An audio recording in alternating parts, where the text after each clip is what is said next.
Good day, my dear students. For today's video, we're going to move forward to our next learning competency, which is applying percentage increase or decrease in various contexts. So this is part of the video lesson that I am creating for general mathematics under the Strengthened Senior High School curriculum. So this learning competency has four sub-learning competencies, but on this video, I'm going to tackle first the first sub-learning competency, which is determining the impact of inflation on costs and wages over time. So before we proceed, have you ever wondered why prices keep going up or how businesses decide on discounts? Meron pa kayang kinikita ang Watson, ang Robinson o kaya naman ang SM kapag meron silang mid-year or kaya end-year sale? Or have you ever wondered too why your 100 pesos yesterday isn't worth the same today? So in this lesson, we'll explore how percentage changes affect our daily lives, particularly on your grocery bill, to the price of your favorite milk tea, down to how much you actually save during the Shopee or Lazada's 8/8 sale.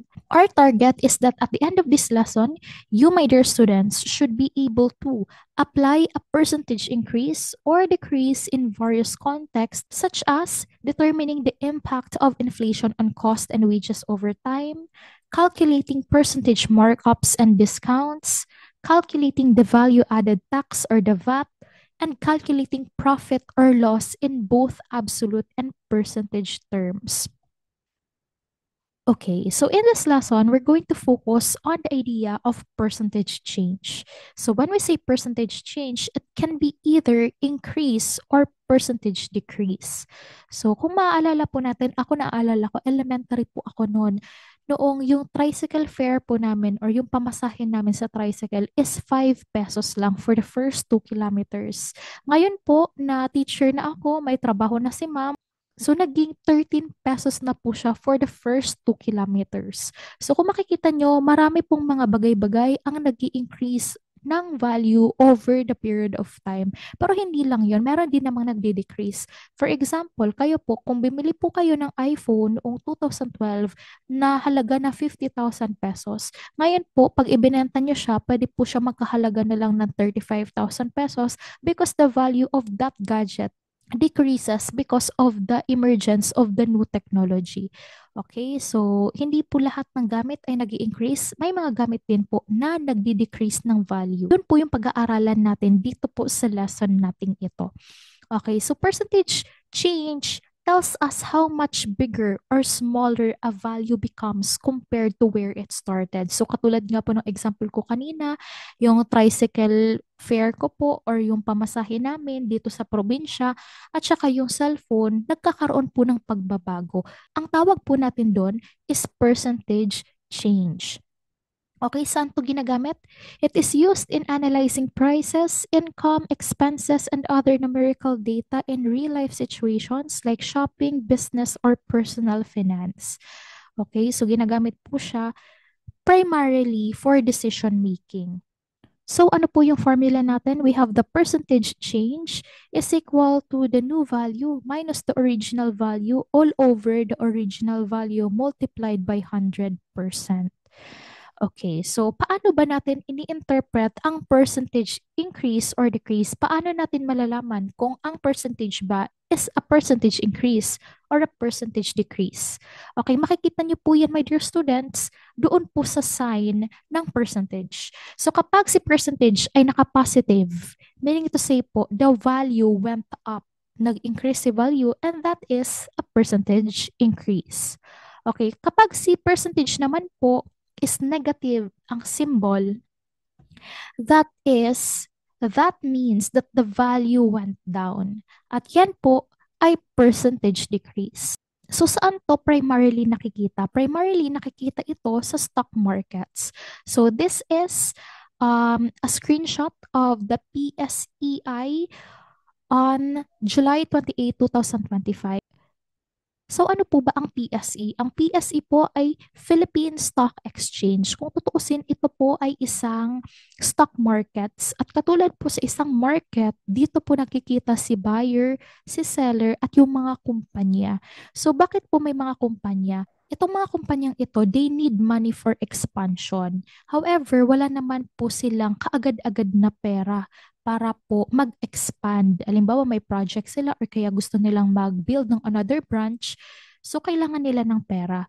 At isa po sa strategy nila is to give up a little bit of their ownership in exchange to the money of the private sectors. Kaya po, nakikita-kita dito sa PSE, yung mga stock traders natin, stock buyers and sellers. Okay, so ito po, nung July 28, 2025, ito po yung mga nasa, or ito yung kabilang. Actually, marami pong kabilang sa PSE, sa stock markets ng Philippines. So, ito po kasama dito si BDO, si SM Prime Holdings, si Bank of the Philippine Islands, at marami pang iba. Opo, so kung makikita nyo, meron tayo ditong percentage change. So, meron po tayo mga naka-green, may naka-red. Ano pong napapansin kay red? May negative sign. Ibig sabihin po dito, my dear students, si BDO Unibank po, bumaba po yung value niya magmula nung nag-open yung market noong July 28, 2025, starting po nung 9 o'clock at nag-close po siya pansamantala by 12 o'clock. Kasi po itong stock markets, my dear students, the PSE is opening Monday to Friday. Pero po, magsisimula siya by 9 o'clock, matatapos by 12.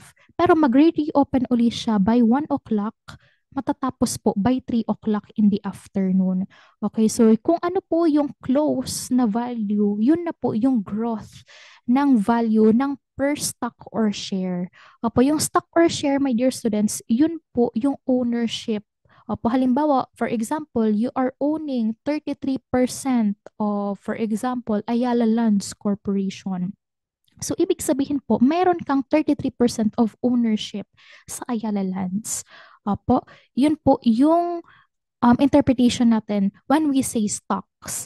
Okay, so ito po, my dear students, no nag-open yung market, nag-improve si DG Plus, pero nagbaba ng value si BDO Unibank. So ito po, my dear students, these are the percentage increase or decrease. So para po mas lalo nating maintindihan, let's take a look on a company na masyadong malapit sa mga Pilipino. So for example, this is the stock performance of the Jollibee Foods Corporation last week. So that is July 21, 2025, Monday. And nung Friday po, July 25, 2025. So focus tayo dito kay July 25, 2025. Nag-open siya yung market with the price of the Jollibee Foods Corporation per stock ng 225 pesos per stock. Pero nag-close po siya, my dear students. Ito po, nag-open siya noong 9 o'clock ng July 25, 2025 ng 225 pesos. Ngayon po, after nung 3 o'clock po, naging na lang siyang 224 pesos. So, yung dating 225, bumagsak yung presyo ng 1 peso lang naman. That is 224 pesos. So, para malaman natin si percentage change, we have the new value between 225 and 224, which is the new value. The new value is 224 kasi siya po yung after. This is the before price, this is the after price. So, 224 tayo minus 225 all over 225 multiplied by 100. So, 224 minus 225, that's negative 1 divided by 225. That is equal to negative 0.44%. So my dear students, ano po yung implication nito? This means nagkaroon tayo ng percentage decrease. Ibig sabihin po, kung ikaw ay investor ng Jollibee Foods Corporation sa nagkakahalaga na 1 million pesos noong July 25, 2025, bumili ka noong 9 o'clock sa Jollibee Foods Corporation ng stocks na nagkakahalaga ng 1 million pesos. So, with the percentage decrease of negative 0.44%, ibig sabihin po, so i-multiply po natin siya by 1 million. Multiply natin siya with this negative 0.44 approximately. So, this is negative 0.44. Ngayon, kapag ginawa natin siyang decimal, di ba po, mag-move tayo ng two places. So, that is 0.04444.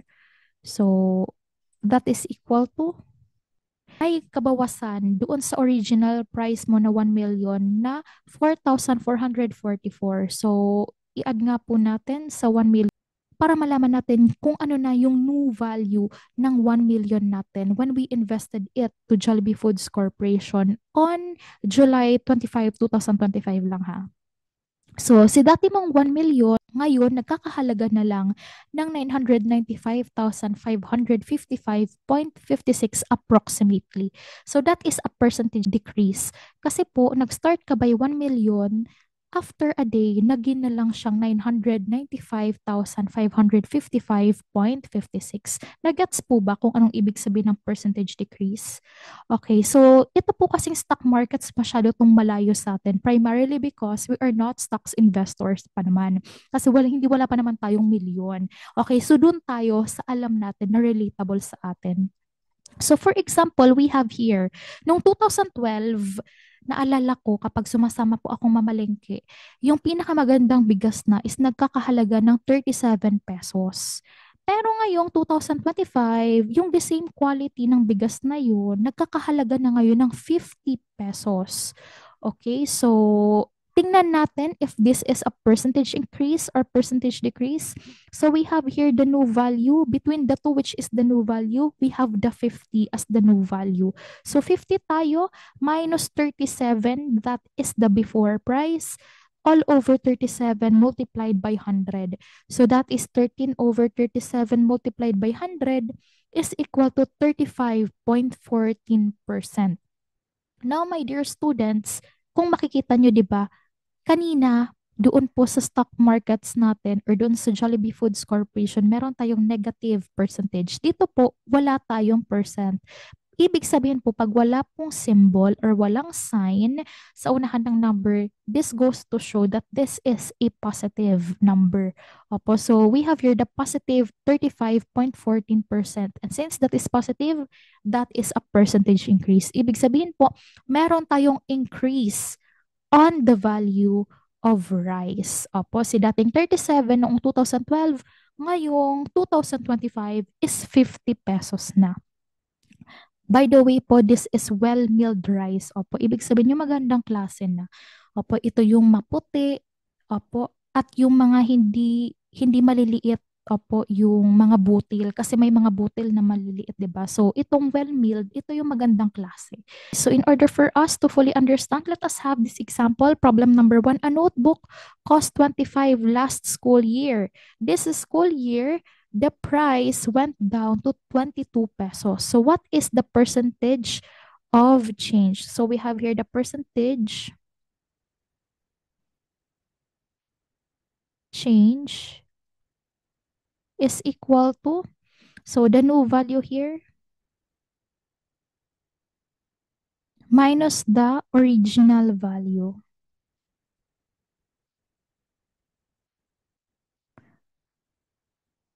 All over the original value multiplied by 100. So the new value here, so si before at after, kailangan ma-identify natin si before. Si before po is si 25. This is the before and si 22 siya yung after.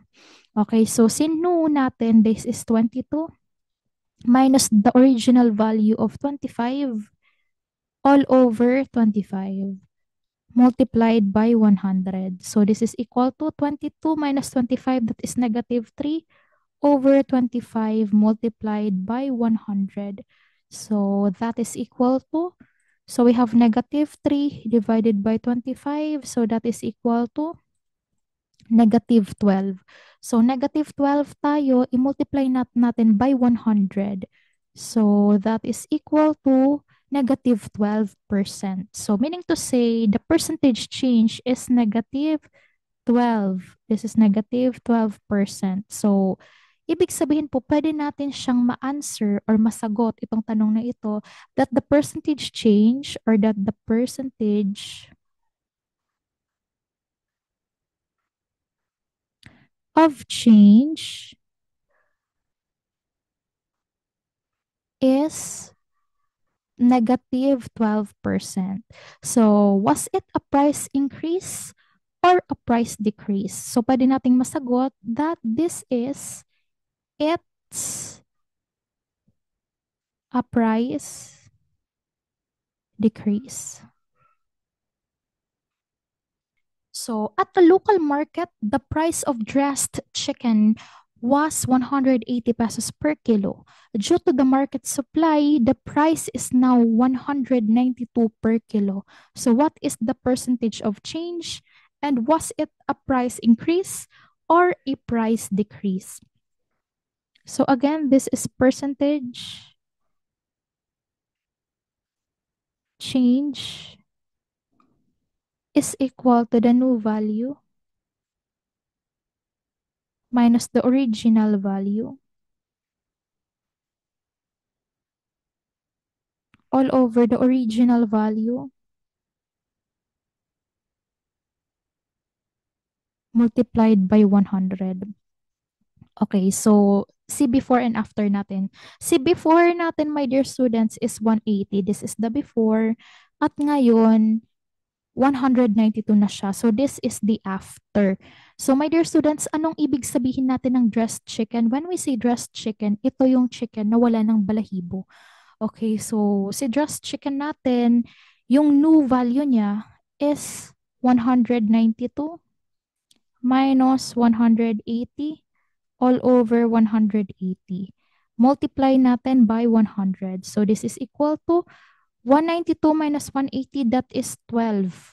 Positive 12 tayo over 180 multiplied by 100. Okay, in our calculator, that is equal to 12 divided by 180.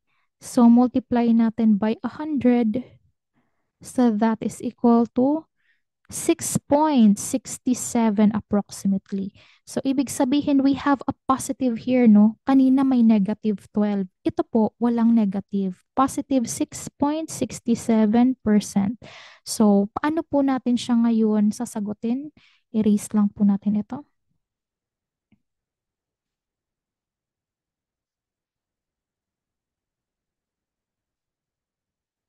So, the percentage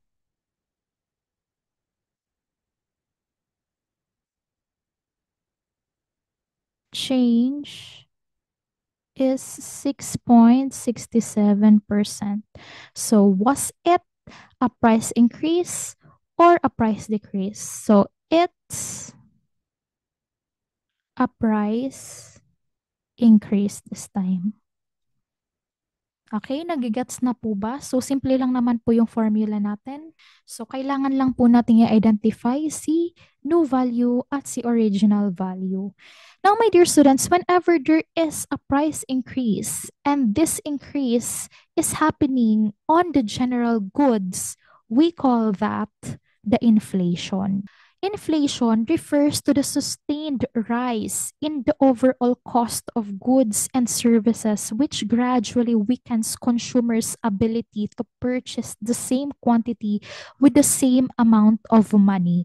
So kapag sinabi po natin, my dear students, na inflation, hindi po yan ibig sabihin po na ang isang bagay, halimbawa yung onion tumaas, ay may inflation agad. Hindi po, my dear students. When we say po inflation, hindi lang si onion yung tumaas, maski bigas, maski si gas, maski yung transportation, maski po yung mga pagkain natin, yung mga basic necessities natin and commodities, lahat tumataas.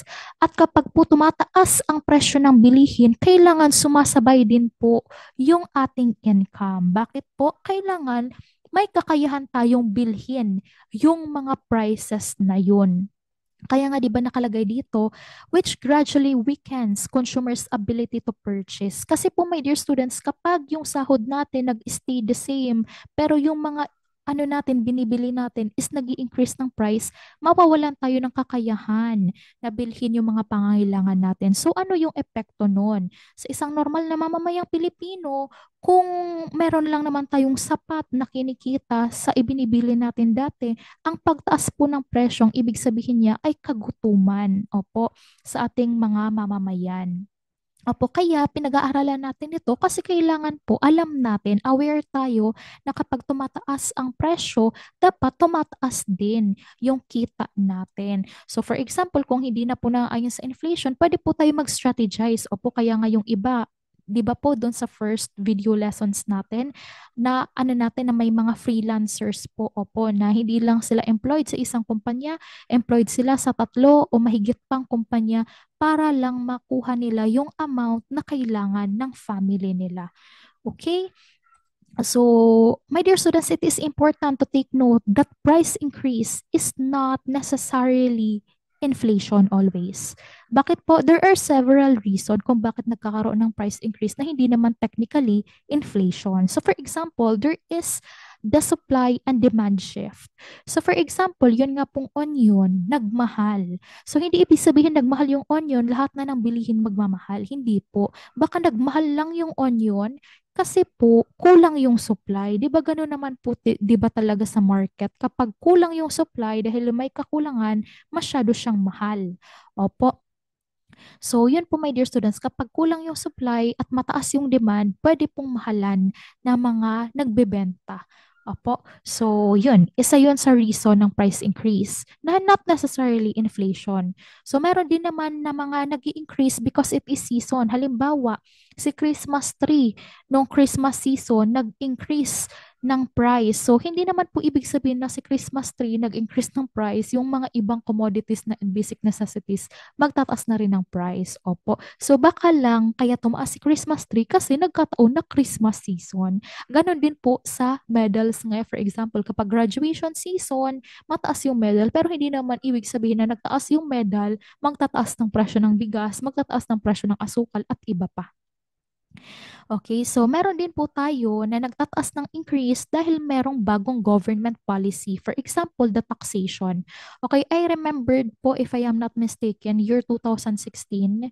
Opo, so that is the time when President Rodrigo Roa Duterte um, approved po the train law. So, dun sa train law, my dear students, binawasan yung taxation ng mga minimum wage or earners, hindi na sila nagtatax, or yung mga kumikita po ng below 25,000 pesos, hindi na sila nagtatax, pero dinagdagan po yung taxation ng mga kumikita ng mahigit pa doon. And also, kasama po sa pagdagdag ng taxation, yung mga products po na may kinalaman sa sugar, sa oil, at kapag tumaas po ang oil, my dear students, tataas na rin po yung kerosene, crudo, gasolina. Kaya po, nung mga panahon na yun, nagkaroon talaga ng price hike sa mga bilihin, not necessarily because of inflation, but because of the new policy. Okay, so yun po, because of taxation. Okay, so according to my research, so as of July 4, 2025, according to PSA, so noong June 2025 po, tumaas po yung inflation rate of the Philippines from 1.3% noong May. Ngayon, nung June po, naging na siyang 1.4%. Okay, so paano ba nakakaapekto ang inflation sa atin po? Particularly tayo, dapat alam natin kung paano ito nakakaapekto kasi sooner or later, my dear students, you will already graduate. And kapag nag-graduate kayo, makakahanap kayo ng trabaho, kikita kayo ng sarili nyong pera, kailangan po alam nyo kung paano i-manage, opo, yung ating mga hard-earned money. So kaya kailangan po alam natin kung paano ba nakakaapekto sa inflation para alam din natin kung paano natin gagastusin at hindi gagastusin yung pinaghirapan natin. Depende na rin po sa pangangailangan natin. Okay, so may formula ulit tayo dito. The adjusted price is equal to the original multiplied by 1 plus the inflation rate raised to years. So also we have the adjusted wage is equal to the current wage multiply by 1 plus the inflation rate raised to years. Okay, so that is T. So let us have this example. So for example, back in 2019, Mia was working as a freelance graphic designer with a monthly income of 25,000 pesos. Her typical monthly expenses at that time, including the rent, the food, and utilities, totaled 15,000 pesos. Over the 5-year period from 2019 to 2024, the average inflation rate was 4% per year. By 2024, Mia's monthly income had increased to 28,000 pesos. So the first question is, how much would Mia's monthly expenses from 2019 cost in 2024 after adjusting for inflation? Okay, my dear students, ito po kasing idea ng inflation is, ibig sabihin po niya, yung dati pong 100 pesos is not necessarily the same value ngayong 2025. Opo. So, kaya nga po 'di ba, kung makikita nyo, ang 1,000 pesos dati kapag namalengke ka, 'di ba, makakabili ka na ng mga saku-sakong mga items or mga goods sa market. Pero ngayon, my dear students, 'di ba, ang 1,000 pesos kapag namalengke ka, parang isa lang 'yan na maliit na sako bag. 'Di ba po? Yun pang hindi yung whole sako bag pa yan, yung half pa yan, 'di ba? So, ang mahal ng mga bilihin ngayon. Kaya ibig sabihin, yung 1,000 pesos, although they are the same 1,000, si 1,000 dati na papel is same pa rin naman ng 1,000 na papel. However, yung value niya, yung kaya niyang bilhin, kaya nga po tinatawag na purchasing power, yung kaya niyang bilhin is hindi na the same dahil po sa inflation. So, yun yung tinatanong dito. Kaya step number one, my dear students, kapag nag-solve ng problem, relax. Opo, huwag kakabahan kahit ang rami-rami ng problema dito. Huwag kakabahan. So, how much would Mia's monthly expenses from 2019 cost in 2024? So, yung tinatanong dito, kung yung expense niya daw po noong 2019 is 15,000 pesos, magkano na po kaya ngayon yung halaga ng 15,000 pesos na monthly expense niya considering may inflation? 15,000 pa rin kaya? So, let us solve. So, for problem number 1, under problem number 3, so 1 tayo, encircle natin. So, di ba sabi natin, we have here the adjusted price is equal to the original price multiplied by 1 plus the inflation rate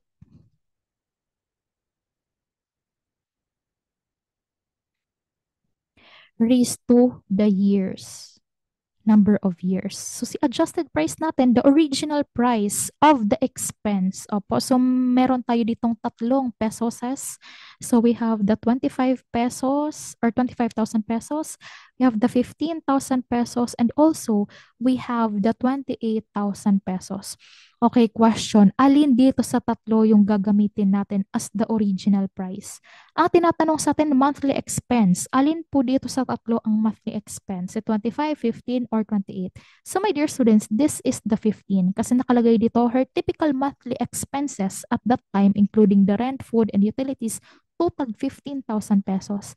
Kung ilalagay po natin dito, we have 15,000 pesos multiplied by 1 plus ilan po yung inflation rate sa kada year, that is 4%. Okay, according to this problem, masyadong mataas. So, that is in decimal, that is 0.04 raised to the number of years. So, magmula po 2019 hanggang 2024, ilang years po ang nakalipas? So, we have 5. 2019, 2020, 2021, 22, 23, and 24. So, yung una nating pagbilang sa 2020 na, that is the first year up. Ibig sabihin, 1 year na yung nakalaan magmula 2019 to 2020. Kaya we have here 5 years. Okay, so we have, so 15,000 multiplied tayo by 1.04 raised to 5. Okay, so that is equal again to 15,000. Multiply natin sa 1.04. That is 1.04 raised natin to 5. So, approximately, that is 1.22. Yung isusulat po natin dito is 1.22. 1.22 pero sa calculation po, kailangan i-consider natin itong mga points na ito para lang po ma-shorten yung pagsusulat natin, i-round off na natin. Pero yung gagamitin pa rin nating value sa calculation sa calculator is ito po mismo. Kaya idiretso na natin, i-multiply natin by 15,000. So that is equal to 18,000.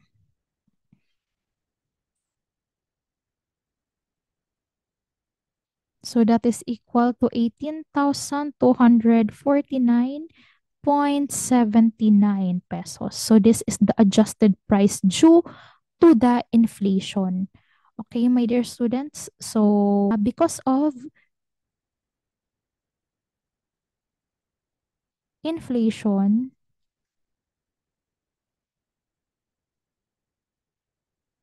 the 15,000 pesos monthly expenses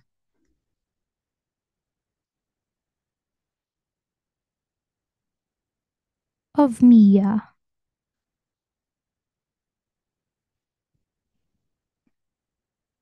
is now worth 18,249.79 pesos. So due to the inflation.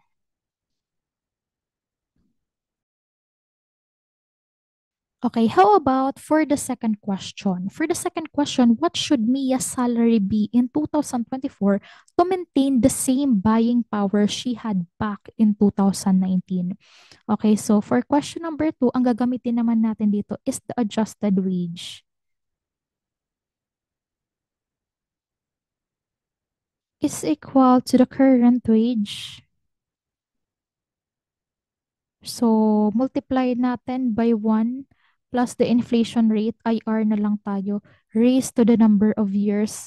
Sabihin na natin na this is T. Pero, same lang naman po yan, opo. Yung ginawan ko lang po ng mga symbols para hindi na tayo mahirapang magsulat.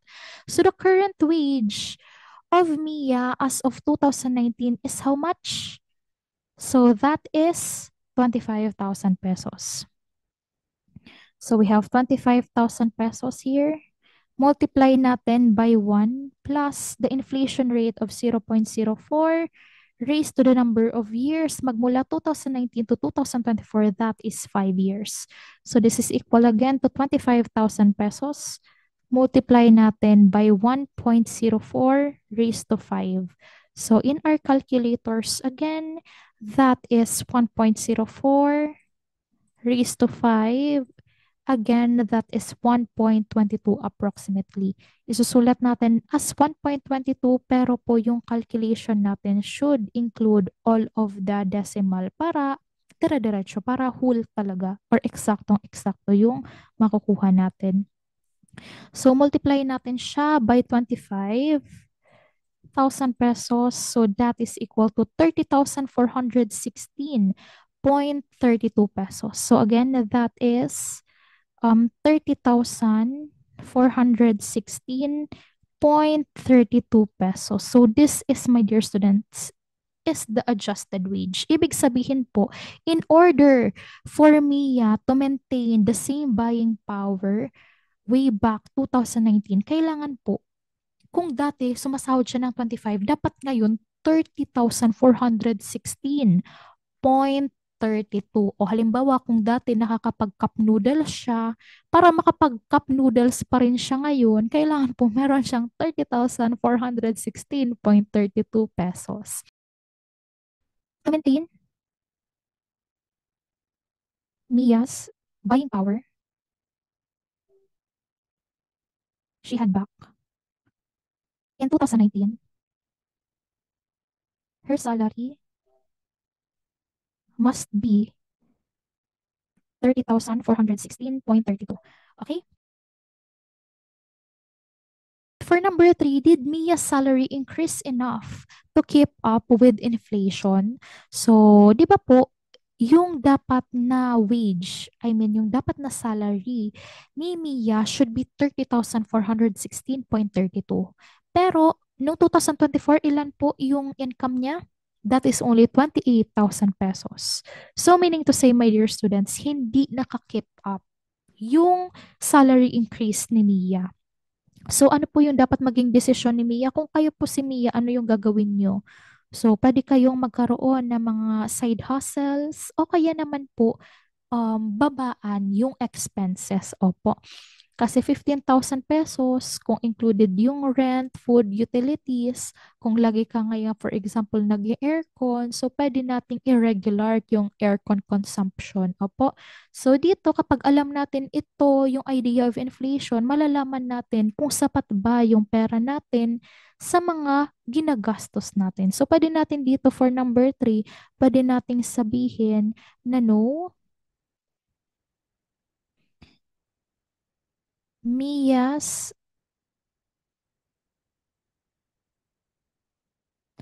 lacks. Ilan po yung kakulangan?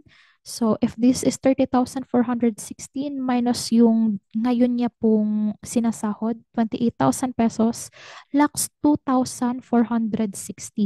So, itong 2,416, isang sakong bigas pa yan. So, no, Mia salary lacks 2,416.32 pesos to keep up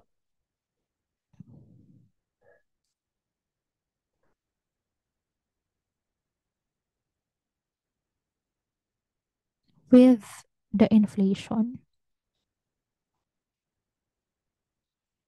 Okay, so are there still questions? If there are questions, please don't hesitate to comment down below. O kaya naman po, you can reach me in my messenger account or you can just send me a heads up in RGC in order for me to recognize your concerns. So for the next problem, I want you to pause this video and I want you to try this on your own.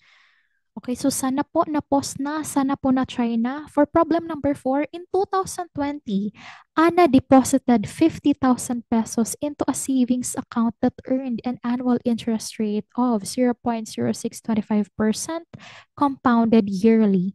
After 4 years, in 2024, her savings grew to 50,125.26 pesos. However, the average annual inflation rate from 2020 to 2024 was 5%. Anna had hoped to use the money to buy a motorbike in 2024, which cost 50,000 pesos back in 2020. Okay, for question number 1, what is the real value or the purchasing power of Anna's 50,125.26 in 2024 after accounting for inflation? So in this problem, we are adjusting her 2024 savings, which is 50,125.26 downward to reflect the decrease in purchasing power caused by the inflation. So that's why using again our formula, di ba po we have the adjusted price, which is equal to the original price multiplied by 1 plus the inflation rate raised to the time. Okay, so si adjusted price natin, alam natin na that is 50,125.26. Kasi ito po, my dear students, yung new na savings ni Maring Ana.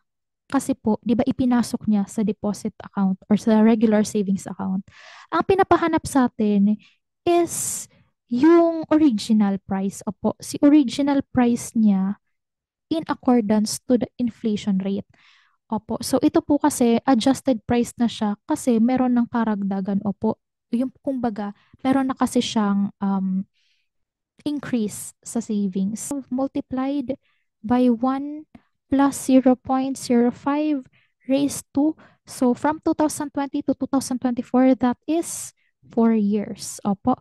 So that is equal to the original price multiplied by 0.05 raised to 4.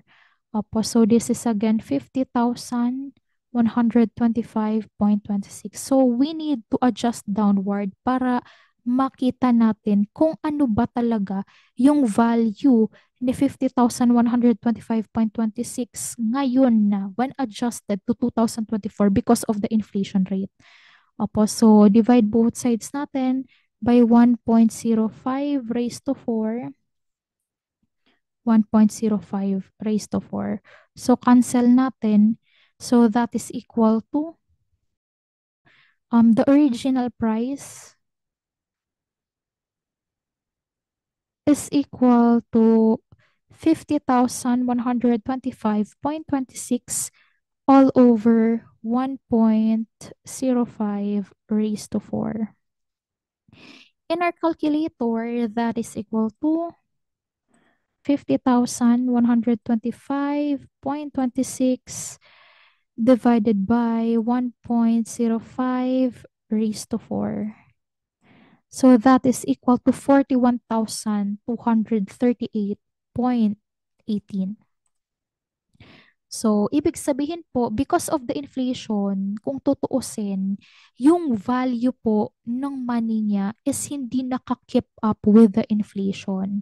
Opo, si dati niyang 50,000 dahil ikinip niya lang sa savings account, kung baga, natalo ng inflation yung value ng pera niya sa pag-grow. So, we have 41,238.18. Ito na po talaga yung original price niya kung i-adjust po natin sa inflation. Opo, this is the real value. Opo, so original price or sabihin natin dito, this is the real value. Okay, so yung real value natin is 41,238.18 pesos. The real value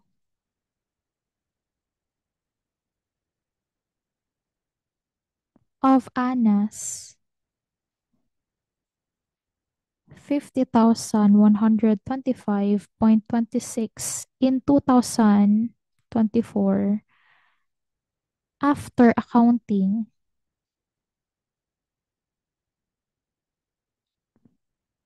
for inflation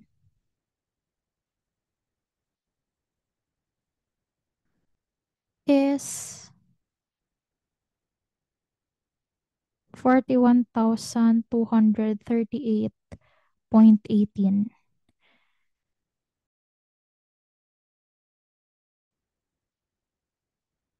Okay, for problem number 2, we have the adjusted price is equal to the original price, OP na lang tayo, multiplied by 1 plus the inflation rate raised to t. Okay, so si adjusted price natin, yun po yung hinahanap natin kasi how much would the same bike cost in 2024? So adjusted price.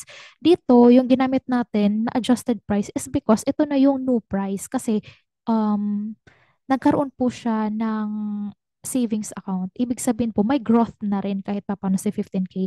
Pero dito kasi sa number 1, ang itinatanong, kung si 50,000 po ba ngayong 2024, same po ba na 50,000 noong 2020? So, yun po, yung parang tinatanong doon. Pero dito, my dear students, kung si 50,000 po na motorbike ngayon, dahil po sa inflation, 50,000 pa rin po kaya yung price niya. So we have the adjusted price is equal to 50,000 pesos multiplied by 1 plus the inflation rate of 0.05 multiplied by the number of years which is 4. So again, this is 50,000 pesos multiplied po tayo by 1.05 raised to 4. So that is equal to 50,000. So kailangan po alam natin yung mauuna po lagi sa exponent sa pag simplify. So that is 1.05 raised to 4 tayo. That is equal to 1.22 pa rin. So multiply natin by 1.22. Yung isusulat natin 1.22 pero sa calculation po, dapat kung ano yung nakuha natin as a result, dire-diretso lang.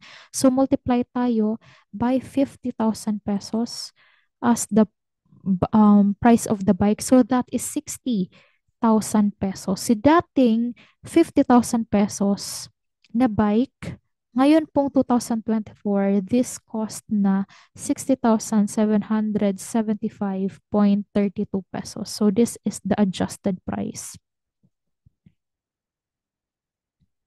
AP na lang tayo. So,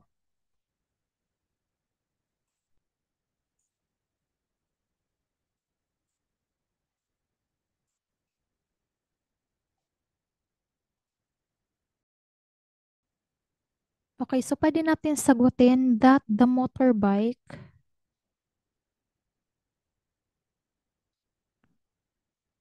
costs 60,775.32 in 2024. Okay, for problem number 3, based on your answers, was Anna's savings enough to buy the motorbike in 2024? So, pwede natin siyang sabihin na no. So as you can see, Anna's savings are not enough to buy the motorbike.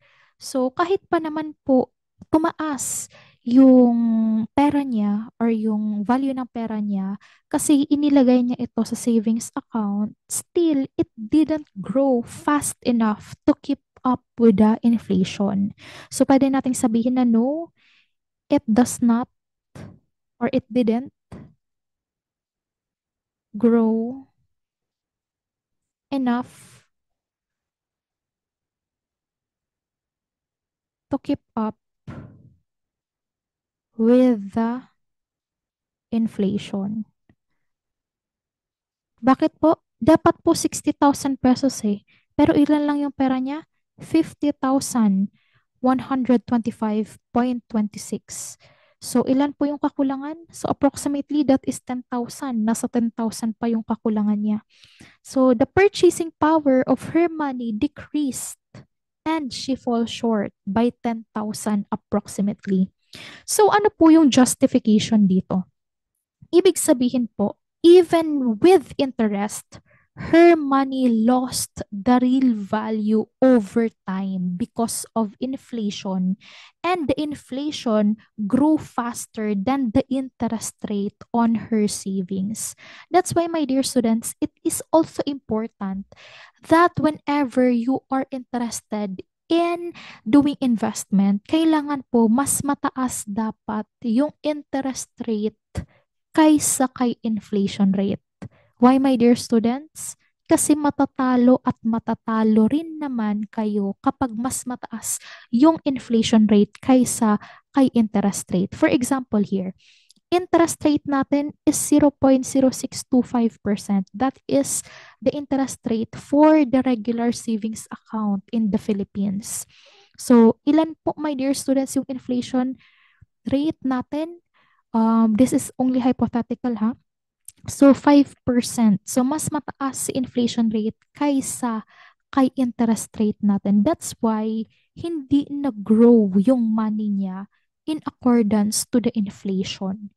Okay, so going back to our learning competency, so I hope po with all the problems, we have targeted determining the impact of inflation on costs and wages over time.